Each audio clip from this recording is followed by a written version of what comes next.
Thank you, God. Okay, good morning. This is Rabbi Shlomo Furst here at Tsama, Nafshi's second year of the morning, Shir Mr. Berura. And if you happen to be stuck on the road to Yerushalyim this morning, and as you have been maybe for the last 2 or 3 days, and if you're getting a little bit frustrated about the situation, and you want a different way of life that will be more suitable to your ruchnius and your gashmius, please join us for our free breakfast kolo, which runs through the end of the first year, which begins at 9 o'clock until 9:30, and we'll be happy to have breakfast for you and all the coffee you can drink. We'll always make another pot of coffee if we're having a lot of people come in and join us. Please, Tsama Nafshi is located not too far from the bus station, but you may want to get off before then, however you're getting to Yerushalyim, and join us at the Bet Knesset of Chanukah Yeshivas. You can daven here in Chanukah Yeshiva starting from Nates all the way through Zman Kriya Shema. And so come daven here early, leave your homes early, beat the traffic, and as they say, the early bird catches the worm, but of course we're kosher Jews here, so we don't serve worms, but you'll get some good eggs or pancakes, French toast, coffee, something else, cookies, ragala. Enough. Already.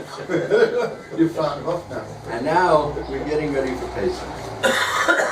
Kafayim days in the Shulchan Aruch, Siv base. Siv base. Everyone have it there? There we go. Siv base. This one here? That's it. Do you want to read a bit? I'd love to. Go ahead.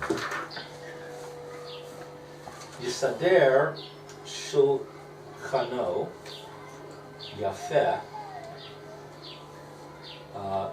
b'chelim. He should set his table with beautiful utensils, dishes. Na'im kifi kocho. Pleasant in accordance with his strength. Yeah, financials, right? His finances. So a person should arrange his table with Leil Seir nicely, b'kelim noim, with beautiful utensils, according to his wealth, according to his ability, right? Oh, I see. 9 goes on kelim. Okay, got it. V'yachin makom moshavo, and the place of his dwelling.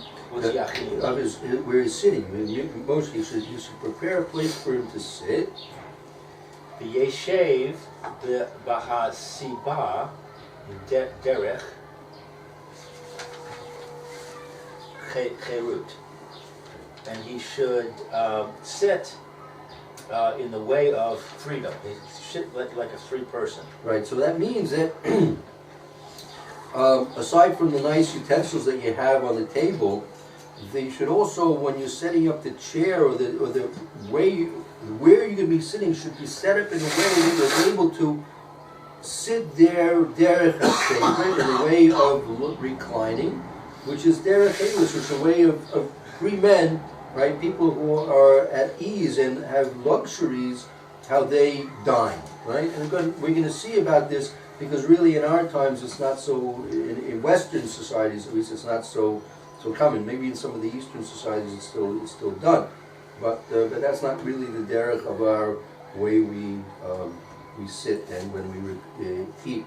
You'll never go into a restaurant and see people who are sitting and lying on their left side with tables. Maybe in Eastern Oriental restaurant you might find a few places like that, but they're used to that. That's what they do. Or at least even now, like the Western way of eating is really, probably taken over most of the world. So the Haggadah, the Ramah says as follows: Vafilu ani she'ein lo karim. Even a poor person that doesn't have what's karim? Pillows. Pillows. Oh.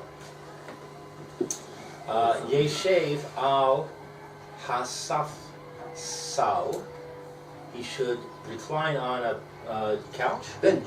A bench. Right. This, he's a poor person. He doesn't have pillows and armchairs and all these kind of things.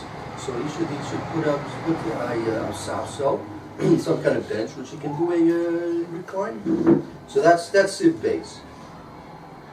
Let's see the Mishabur in Sivkap and Vov. Kelim Noim. Part of the event of the night of Pesach is that your table should be set elaborately and with very special utensils. I have special silverware which is just used for the Seder, plates, china, and cups. Everything is just basically used for that one night. I collect a little bit here and there every year.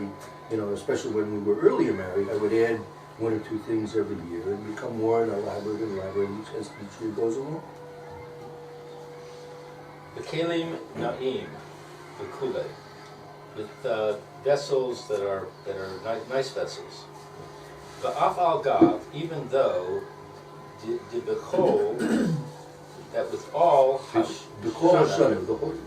during the normal year, right, in the whole course of the year, tov, it's good, the ma'et, to limit bezeh, this kind of stuff, mishum, because zecher lechurban, because we want to remember that the temple has been destroyed. Right. At the end of Hilchos Tisha B'Av, there's a separate siman in Shulchan Aruch that is titled Zecher Lechurban. Things you should do, Zecher Lechurban. You may know that when you come into your house, you should have a part of the wall which is not painted and plastered, wallpapered properly or paneled properly. It should be more or less that raw.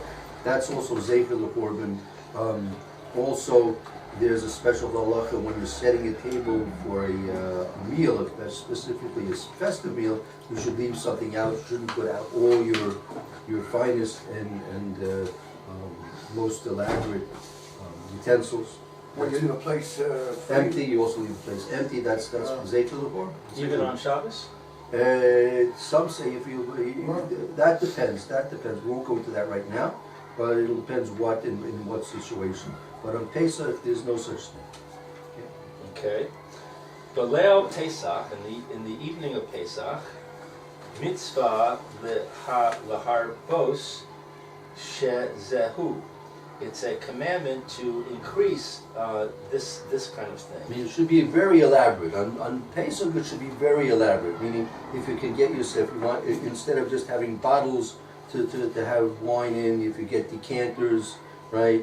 And with plates underneath them, and then you go out and you spend a little extra, get maybe because they're elaborately decorated and things like this.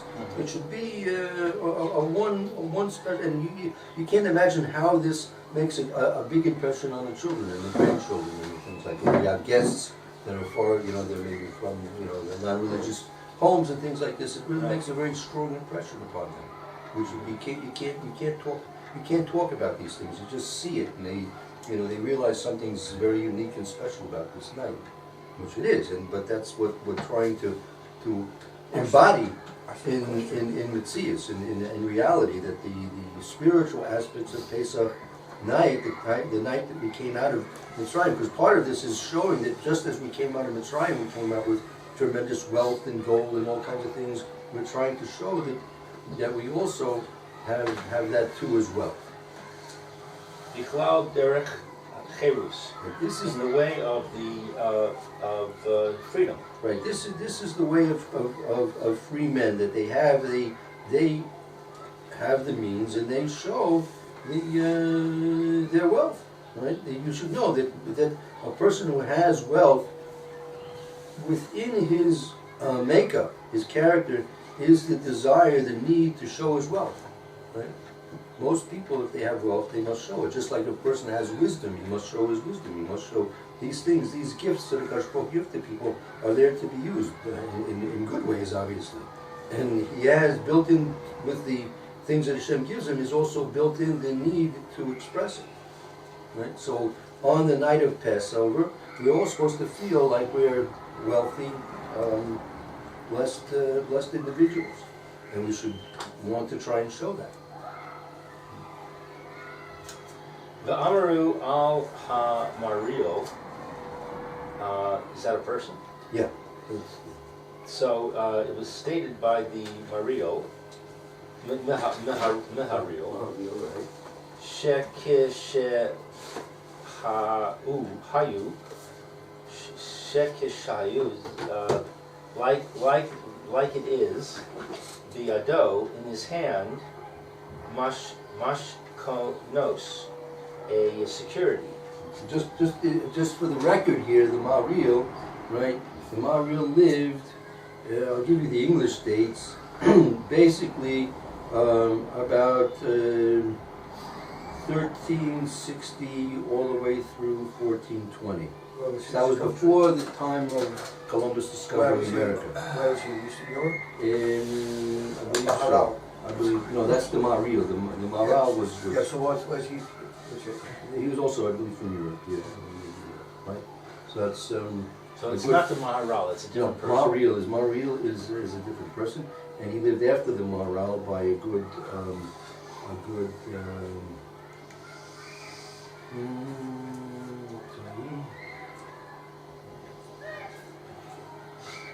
Maharal was 1600s.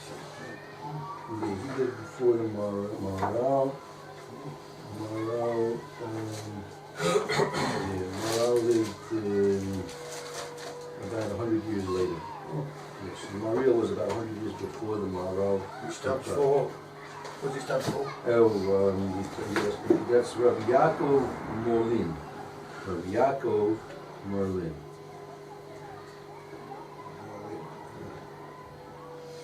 Right.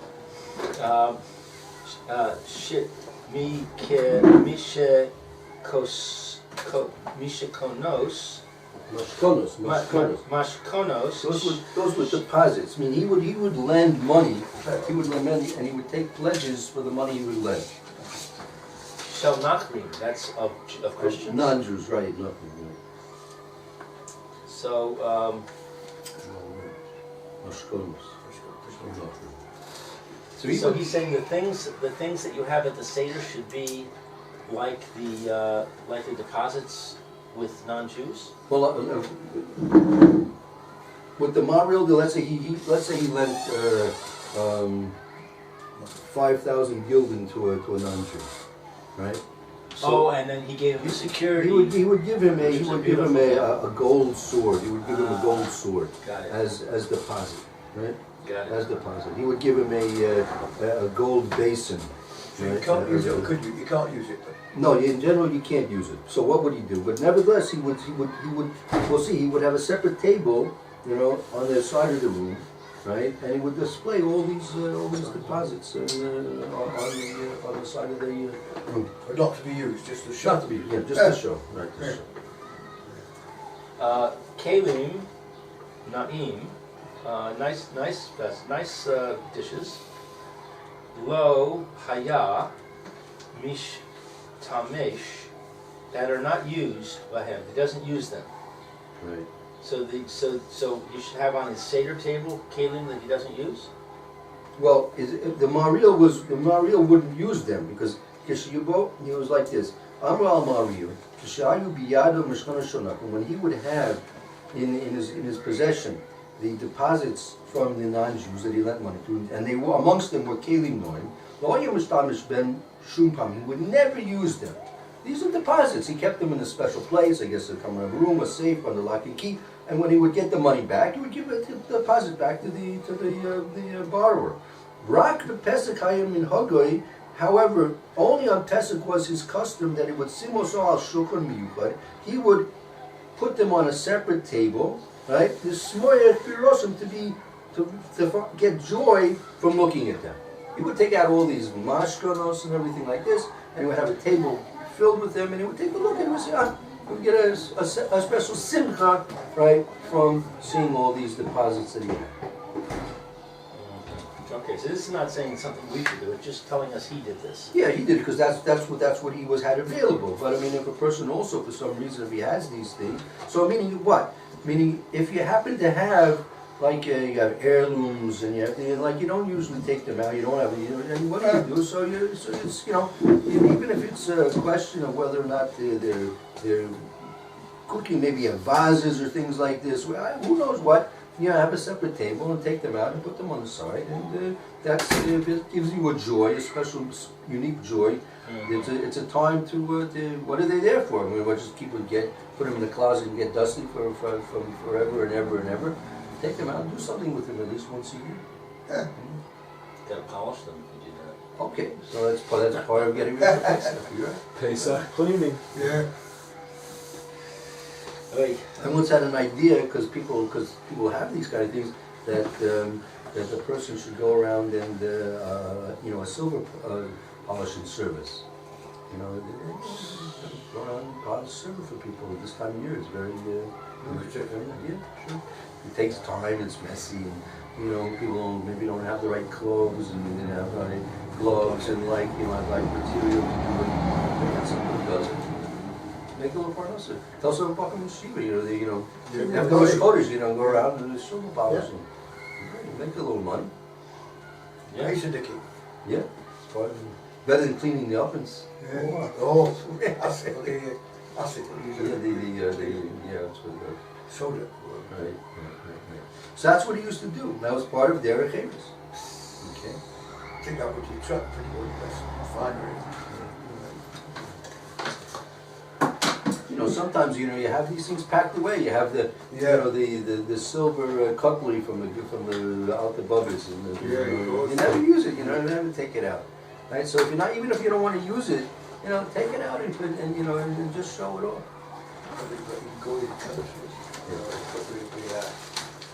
Let's go raid that house. They're only Jews living there, and they've got all the cookers. Maybe that's why. I've heard of it. You have a camera watching. There was a camera 400 years ago and all. Okay, next. Should we continue? Yeah, sure. The Yeshiv v'hasiva. Right, so you should set up a place where you're going to be sitting in order that you should be able to do a seder. You can recline properly. Rotzelamar, I want to say, or he wants to say, Rosho, the head, Muteh, Litzad, Shomo. I don't know, his head should be somewhere? So his head should be, you have to, Rosho Mutu Litzad small. His head Small. Right, his head should be leaning towards the left. Got it. Al Hamita, on the couch. O Al Ha-Safsal, or on the bench. V'charim Tachas Rosho, and something should be under his head. These are pillows. Pillow under his head. Or cushions, pillows, cushions. Eitzel Ha-Shulchan, by the side of the table. Right, should be next to the table. Next to the table. Right. So this is all in order to show, just like you have to imagine yourself like you're a king, like you're just like a king. Imagine just last week we were reading that last week this time. We were reading Megillah, and Achashverosh, and Haman there, and Esther, and they all had these big elaborate couches, right, with pillows, and they would be sitting there and drinking and leaning on their left side, and you're dining like a king. I've got a fan shop. If you can get fans. No, these the Pharaoh's time used to have these leaves. Yeah, sure. I knew somebody that he made a special seder for he had a big house and he would invite family members of the house to come and stay by him, and he would hire a caterer, right? Hire a caterer for the night of Pesach. They had these Schwartz of women, and then, they'd be serving butler service. You want to have, that butler service, It's the only way to go, Rebbe. That's right. Oh, yeah. Don't let it go to your head, Matt.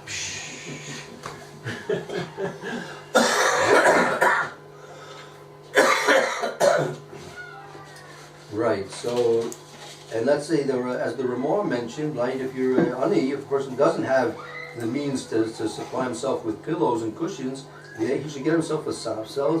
I say, he should lie down on a bench. Sapsel is a bench. Okay. Go with chetz. Yes. Yeshiva al sapsel. Okay, it's a local Al man. hasafsal, on the bench. Mhm. Kain tzarich lomar. Thus it is necessary to say. Ulatzad, and on the side. Smoiloi. He should recline to the left side. Ve'im ein lo safsal, and if he doesn't even have a bench, vehu yoshev, and he sits al hakarka, on the ground. The karka is the ground. Okay. Skip the parentheses. No, kamo ba'archus hamizrach. As they do in the time what the Talmud in the Yeah, Moroccan, you said we were saying that yesterday. Yeah, that's the way they do it. They sit there and there because the Korban No, Pesach. you might sit on a table. Take your minutes on the table. Sit on the table. Sit around the table. Right. Okay. Gam kain tzarich. Also, it is, or likewise, it is necessary lahaser. Lahasev al tzad smol. Right, so the Mishnah was repeating again and again. You've always got to do it on the left side. We're going to see exactly why as we get further into the luchas later on. Because if you lean the right way instead of the left way, the right way is going to bring in a danger to a person's breathing and choking. Pri Megadim. So that's the source of this. Ode.